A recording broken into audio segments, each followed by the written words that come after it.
Uh-oh, Daphne said. Sabrina scowled. The woman's insane story had her sister listening with bated breath.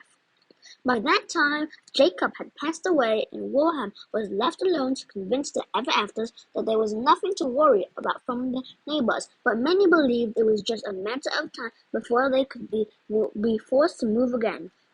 A few even called humanity an infestation and claimed that it needed to be rooted out. A rebellion grew, as there are plans to attack the neighboring town of Cold Spring to expand the Ever-After's territory. Wilhelm knew innocent people would be killed, so he did something drastic that changed the town and our family's destiny forever. He asked for help from the most powerful witch in town, a dark ever-after named Baba Yaga. She agreed to help and cast a spell on the entire town, circling it with an invisible wall, a barrier, locking every ever-after inside and stopping the attack. So it's a happy ending? Daphne asked. Mrs. Grimm shook her head gravely. No, Daphne, the old woman sighed. Magic has a price. What it gives, it also takes, and to get Baba Yaga to cast such a powerful spell, Wilhelm had to sacrifice something that was clear to him as well, our family's freedom. Our family is also trapped here. One member of our family must remain in this town at all times. If we all leave or are killed, the ever-afters will be free, including the very, very bad ones. It's why I couldn't come to the orphanage and get you myself. I'm the only Grimm in town. At least I was until you two arrived. Plot hole! Sabrina shouted. If you leave or die, the barrier comes down. So what keeps everyone in this town from killing you? Mrs. Grimm gave a quick look to Mr. Canis. I've made a few friends who look after me, she explained, and many of the ever-afters have grown to love this little town. They don't want anything to happen to jeopardize their presence here. They have married and started families, and some have begun small businesses. They have built lives in Fairyport Landing. A few have even given up their magical possessions in hopes of living a more normal life. And, with a couple of exceptions, things have been pretty peaceful in Fairyport Landing, but we stay forever vigilant. We watch the town, investigate anything strange or criminal, and document what we see, just like all the Grimms who came before us. You'll do the same as for your children and their children. We are Grimms, and this is what we do. But if it's the family responsibility, why did Dad leave it behind? Daphne wondered. Your father met your mother and fell deeply in love. The two of them went back and forth from here to New York City while they courted. When they got married, they planned on living here full-time, but when his father died, Henry's grief was too much. Veronica was already pregnant with you, Sabrina, and the two of them decided that this life of ours was too dangerous. Henry wanted to protect you, even if it meant keeping our family legacy a secret and telling you I was dead. Sabrina's blood boiled. This joke was no longer funny. Don't talk about my mom and dad like you knew them, she shouted.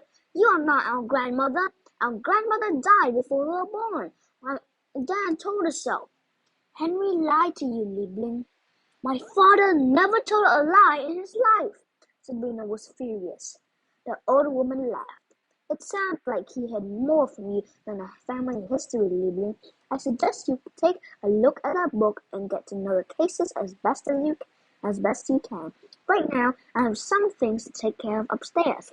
This evening, we'll go to the hospital to see the poor farmer who owned that house.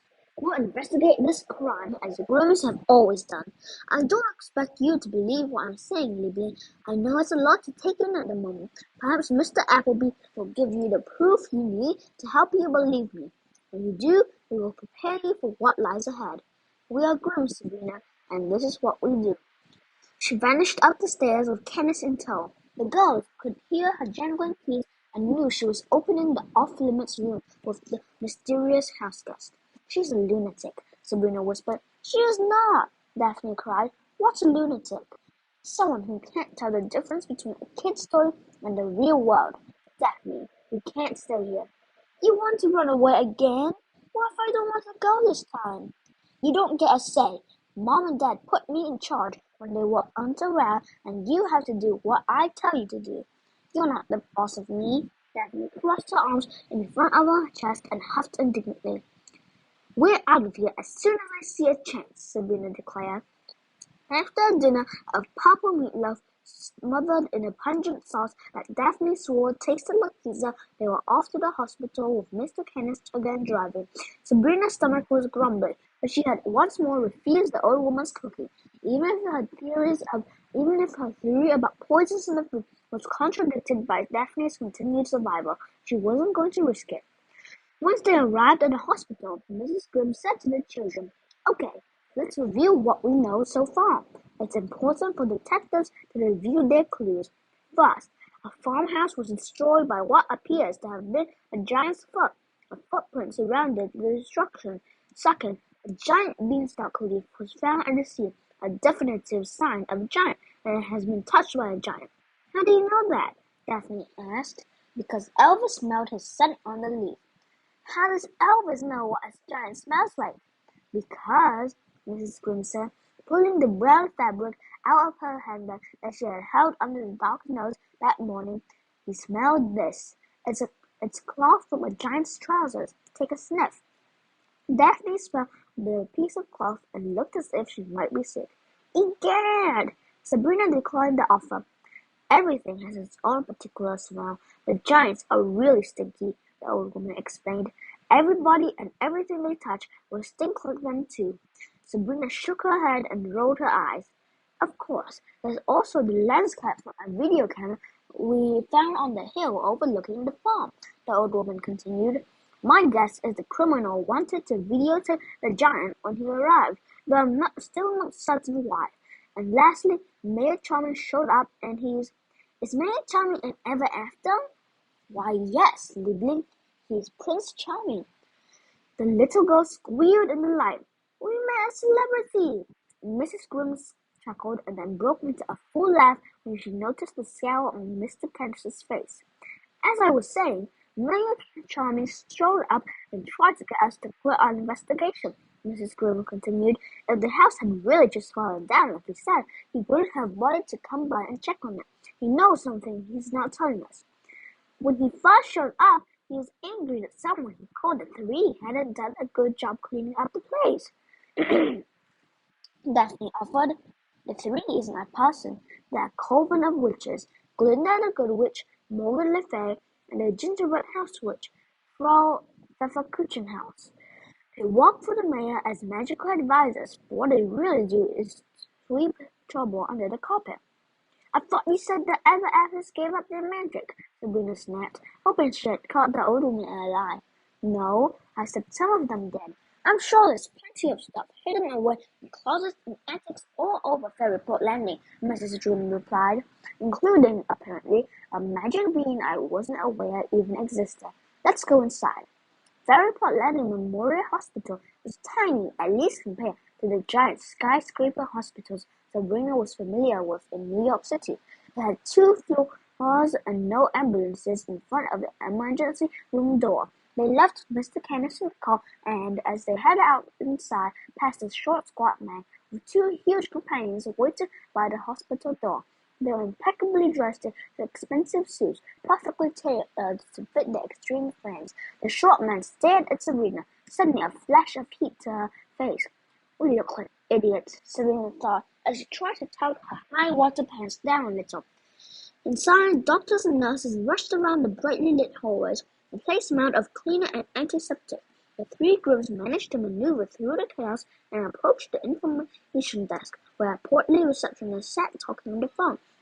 His round face was friendly, and when he saw them he put the phone to his chest and smiled. "Can I help you, ladies?" "We're here to see Mr. Appleby. He was in an accident recently," Mrs. Grimm said. "Oh, yes, Thomas. He's in room 222, the receptionist replied.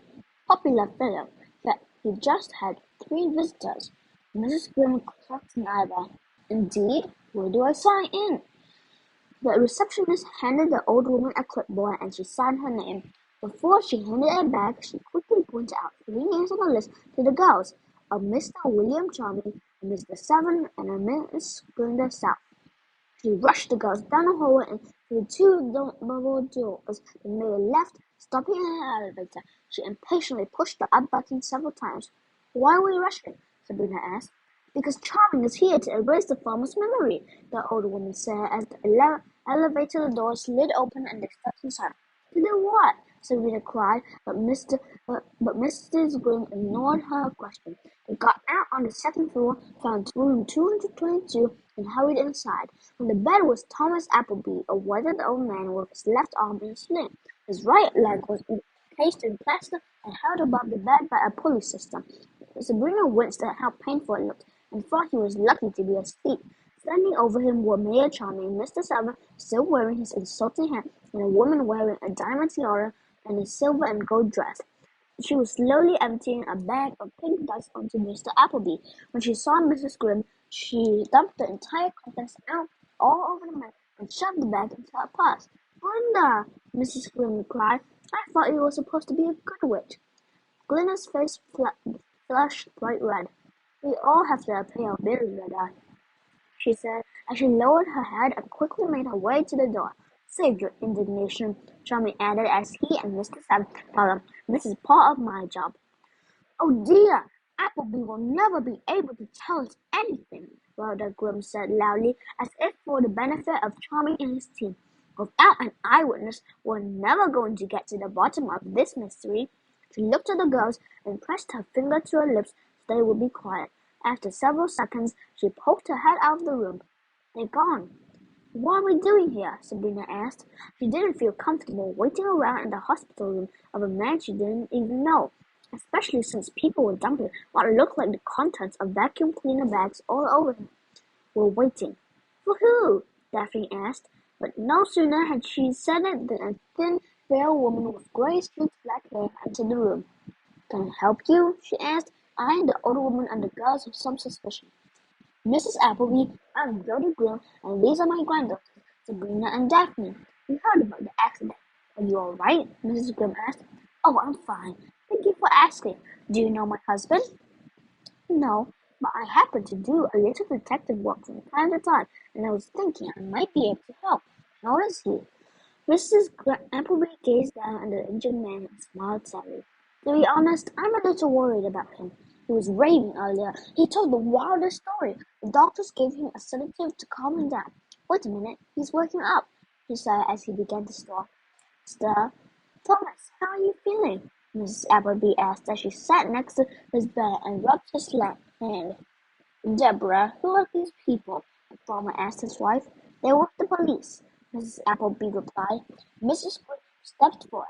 "Not the police, dear. Detectives. It's kind of a hobby. My granddaughters and I are very glad to see you weren't too badly injured, considering you three are detectives." Mr. Appleby looked from Mrs. Grimm to the children suspiciously. "Yes," Mrs. Grimm said, causing Daphne to practically swell with pride. "Well, I think a crime has been committed, Mrs. Grimm," Mr. Appleby said. "You do? They should arrest whoever dressed your granddaughters this morning." "Thomas, be nice. I think they look adorable," Mrs. Appleby cried. "I'm sorry, he's been a grouch since we got here. He doesn't like hospitals." Sabrina looked down at her goofy outfit and seethed with anger. Who would buy a girl who was almost 12 a shot with a monkey on it? "Well, what can I do for you, Mrs. Grimm?" Mr. Appleby grunted. "Do you remember anything about the accident?" the old woman said. "What accident?" the farmer asked. Mrs. Grimm frowned. "What accident?" Mrs. Appleby exclaimed. "Thomas, the house has been destroyed. I found you lying in the field unconscious.